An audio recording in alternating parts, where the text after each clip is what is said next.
Isang estudyante ang hindi na makakamit ang pangarap na maging guro matapos makita ang katawan nitong wala ng buhay sa isang madabong lugar sa bayan ng Mamburao, Occidental, Mindoro. Paki-like, follow and share. Ito pong balitang ito, ang Marraro at your service special report.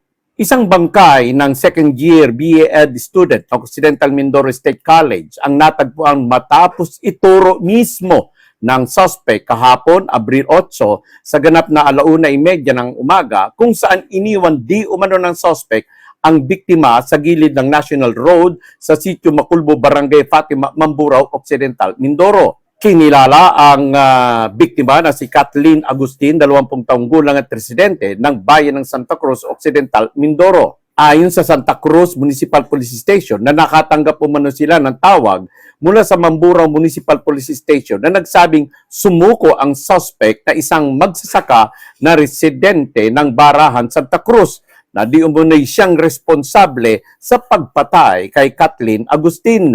Batay sa paunang investigasyon ng pulisya, nahuling nakita ang biktima, si Kathleen Agustin, noong Abril 5, 2026, alas 9 ng gabi, matapos ihatid ng kapatid sa kanto ng National Road sa Barangay Barahan. Ayon pa rin sa post ng kanyang tiyahin na si Juliana Edel Villacorta, noong Abril 6 na inihatid umano si Kathleen ng kanyang kapatid bandang alas 8 sa crossing ng Barangay Barahan sa bayan ng Santa Cruz, Occidental, Mindoro. Patunguan niya ito ng Mamburao sa tinutuluyang boarding house. Ayon pa rin sa isang saksi, ang nagpatunay na isinakay siya ng suspect sa motorsiklo patungong Mamburao.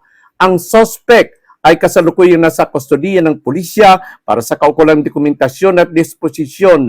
Patuloy pang sinasagawang investigasyon upang matukoy ang buong detalye ng pangyayari kung hinalay din ba ang biktima bago ito paslangin.